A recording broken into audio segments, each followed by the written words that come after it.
Hello everyone and welcome to Cinderful Gaming. I hope you're all doing well, I hope you're all staying safe, and most of all, I hope you're all fighting that war against the Grey. Today's video, we're going to start collecting Warhammer 40,000 boarding actions, and today we're taking a look at the mysterious Harlequins. Now in this video, we're going to go and talk about how we muster a boarding patrol and the units we have access to in this particular game mode of Warhammer 40,000, before having a look at some other rules adaptations the Harlequins have within this game mode. Finally, at the end of that, we'll then start looking at some models we can use to get started with the faction before further exploring other units we can use to expand upon those first couple of initial purchases. Finishing off the video, we'll show you a little sample 500 point Armulus, which is the standard size game for a boarding action game in Warhammer 40k for you to use, hopefully as some inspiration for starting your own Harlequins force. And so, to begin with, first of all, you can include up to 2 of the following units, though duplicates of these units cannot be taken. This can be the Death Jester, Shadow Seer, and Troop Master, 3 of your Harlequin characters. Now, if you choose to not include any of these characters above, you can include instead a Solitaire. But on the top of the character options you have available, you can include up to 3 of the following unit, which is your Harlequin troops, which must be at 5 or 10 models strong. Rules adaptations wise for the army at the start of the battle, when we make a Strands of Fate roll, we roll 96 instead of 12, and the Solitaire model will lose the Blitz and Blur of movement abilities for the duration of the game. So some nice amount of models. This is going to play full Harlequins, which is really fun, and definitely something very interesting to play inside a boarding action. Today's video is brought to you by Gap Games, a fantastic retailer in Australia for a variety of different miniature war games. If you'd like to help support the channel, we have an affiliate link where by clicking on and purchasing, you'll help support the channel, but you'll also help support Gap Games, which is a fantastic servant to the community. And so, where to begin looking when we're playing with the Harlequins, but of course, starting with the Troop and Troop Master.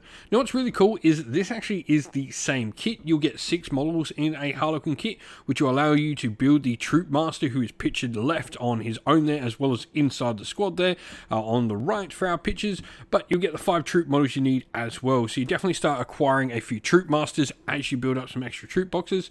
If you stop needing Troop Masters, you can easily use them as just regular Troop members as well. But to begin with, the Troop Master has got some nice abilities he's going to bring.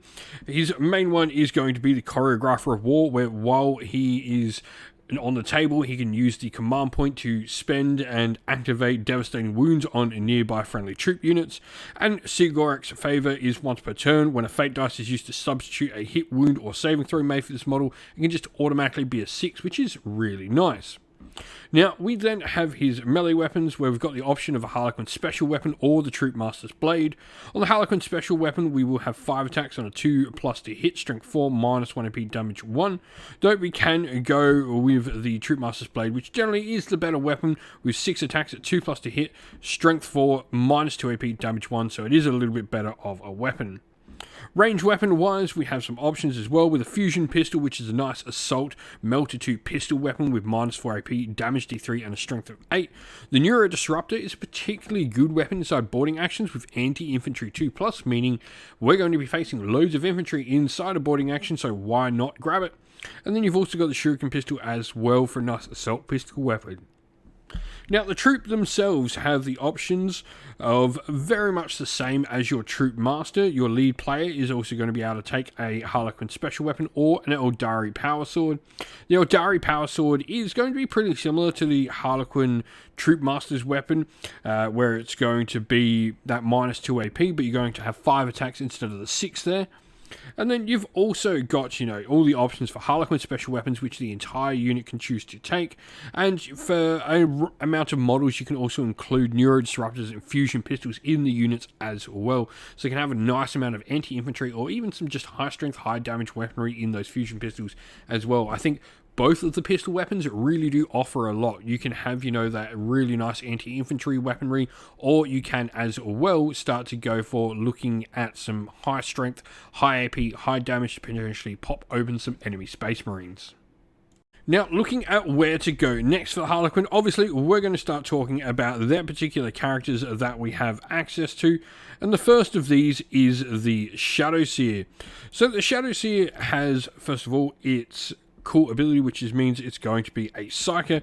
It's got Fog of Dreams, where while this model is on the table, it can use the command points as normal to send out the stealth ability to nearby units, which is nice. And Twilight Pathways at the start of your movement phase, one model from your army can use this ability, and if it does so until the end of the turn, you can reroll advance rolls for that model during the turn, which is really nice. Just allows you that little bit of extra maneuverability. Ranged weapon rise, you've got the option for either the Neuro Disruptor or the Shuriken Pistol, so in a boarding action I think the Neuro Disruptor is the way to go. And melee wise, you have your Misstave, which is 4 attacks, 2+ to hit, strength 5, minus 1 AP, damage D3, pretty decent solid profile for a Psyker. We then have the Death Jester as well. Now he is a shooting character and his range weapon is pretty nice. Shriek Cannon is 3 shots, 2+ to hit, strength 6, minus 1 AP and damage 2, with the devastating wounds, meaning each time this model rolls a critical wound to wound, it can do an amount of mortal wounds equal to the damage characteristic of the weapon. And you've got a really fun ability where Cruel Amusement in your shooting phase, you can choose to have an extra rule. Ignores cover is really nice in a boarding action. Precision and sustained hits 3, which I think is particularly good if you're trying to clear out maybe some Space Marine units. Death is not enough though is another fun rule for the Death Jester, where in your shooting phase after this model shot, if one or more of those attacks destroy an enemy model, that unit has to take a Battle Shock test. And the Jester's Blade, which essentially is his cool little sword. This will give him 4 attacks at a 2+ to hit, strength 4, no AP and damage 1 in melee. Now the last of these characters we have access to is the Solitaire.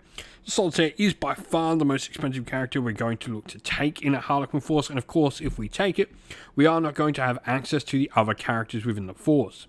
Melee weapon wise though, Solitaire weapons are 9 attacks, 2+ to hit, strength 6, minus 2 AP, damage 2. This guy can put some absolute work into a game.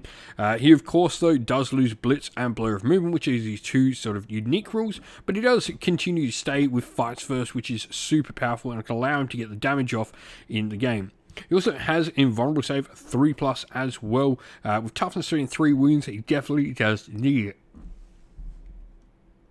And so here we have our sample Armulus. Now we are only at 440 points. You can get these points up a little bit higher if you go for taking 2 units of 10 instead of a unit of 10 and 2 units of 5 like we have here of the troops. But Harlequins are going to struggle to reach that point, but it's not all lost because you do get some command point benefits. You could take the Solitaire as well instead of these characters here, and that's another option, but I think this is my preferred force for the Harlequins. We have the Death Jester in there, and then we also have a Troop Master. I think Devastating Wounds is just super good to be able to put out onto your units, and he's also going to take the enhancement, which will be Dazzlingly Prismatic. What this does is at the start of the fight phase, you can select one enemy unit within 3 inches of this model, and that unit is not eligible to fight until all other units have fought in that phase. Now, battle line wise, we've obviously got the 3 troop choices here. We've got 1 unit of 10, which has full upgrades on it, 2 fusion pistols, 2 Neuro Disruptors, Harlequin special weapons on everyone, except the lead player who has an Eldari Power Sword. The 2 units of 5 troops, very much similar with the Eldari Power Swords on the lead players, all the Harlequin special weapons available, and then 2 fusion pistols, 2 Neuro Disruptors in there as well, for some cool fun playing in there.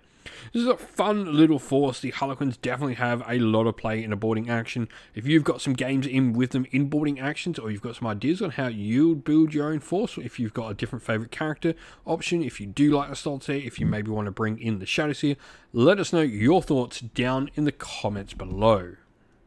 And so that is the end of the video. We hope you all enjoyed it. If you did, please don't forget to leave a like, comment, share, and subscribe to the channel.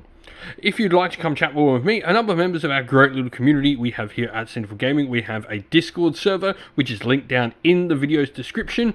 Also linked down in the video's description are the best ways to help support the channel, be that via Patreon or YouTube members, or by grabbing yourself some merch, whether that's stickers, t-shirt, mugs, or anything from our Teespring store as well, or by using our affiliate links, which are also linked down in the description as well, that go a long way to helping support the channel. As a special thank you to all our Patreons and YouTube members, we'd like to give you all a shout out. So thank you to Andy C, Grimskull, Colorblind Magic, Iron Grinch, Benjamin Swallows, James Cater, Mark Harvey, Domir, Average Wargamer, JJ Austrian, Cure Dynamic, Andrew Bowen, Alderin Shot First, Kendall, Soren, Green Roots Gaming, Ronya, Lockloric, The Johnny84, Broken Chef, Ariana Edwards, Monty Stabletop Terrain, James Tillman, Disco, John Castle, and Gargamel196. Thank you all so much for helping support the channel. It means the absolute world to us. Please do not forget to like, comment, share, and subscribe. Once again, everyone, stay safe, stay well, and most of all, keep fighting that war against the Grey. Ciao for now.